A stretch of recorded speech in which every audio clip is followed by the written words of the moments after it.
ស្ងួនអូនកូនស្មងចិត្តរំពោពីថាបានដាក់រូបបងប្រាប់ត្រង់ផងបើគេឲ្យនិយាយ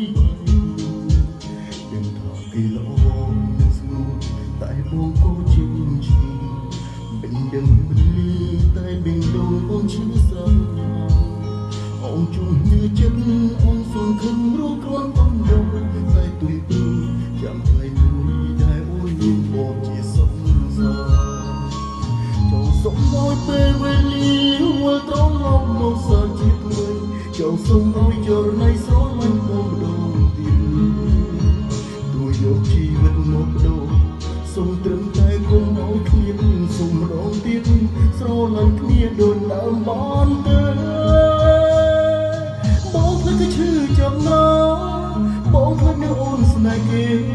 ដឹងថាចាញ់គេតែបងអង្វរវាស្រួលបងភ្លេចហូបទឹកភ្នែកណាអូនគុំសម្លេងរូបបងនឹងព្រមយ៉ាងណាក៏យើងធ្លាប់ជាសង្សារ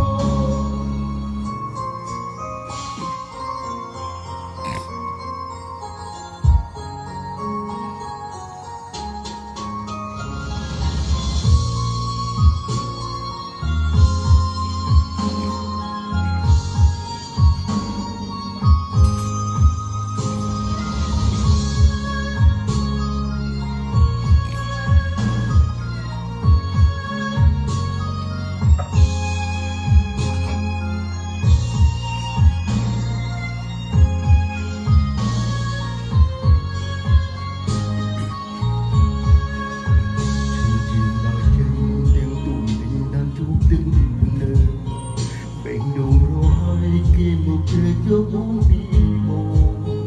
តែស្ងួនអូនកូនស្មងចិត្តព្រមពោពីថាបាយដាក់រូបបងប្រាប់ត្រង់បងបើគេឲ្យនិយាយបែបនេះដឹងថាគេល្អនឹងស្ងួន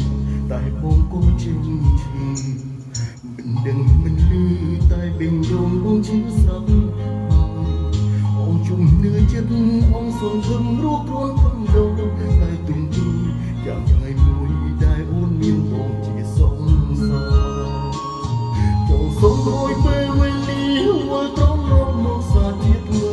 ចង់សូមឲ្យចរណៃស្រលាញ់បងម្ដងទៀតទោះយកជីវិតមកបដូរសូមត្រឹមតែគុំឲ្យគ្នាសូមម្ដងទៀត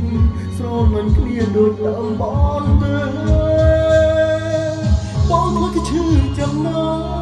បងភ្លេចនឹងអូនស្នេហ៍គេដឹងថាចាញ់គេតែបងអង្វរវាស្រួលបងភ្លេចហូបទឹកភ្នែកណាអូនគុំសម្លឹងរូបបងនឹកយ៉ាងណាក៏យ៉ាងគប់ជាសង្សារបងភ្លេចគេឈឺចាំណាបងភ្លេចនឹងអូនស្នេហ៍គេដឹងថាចាញ់គេតែបងអង្វរវាស្រួលបងហូបទឹកភ្នែកណាអូនគុំសម្លឹងរូបបងនឹកយ៉ាងណាក៏យ៉ាងគប់ជាសង្សារនឹងផងយ៉ាងណាក៏យ៉ាងធ្លាប់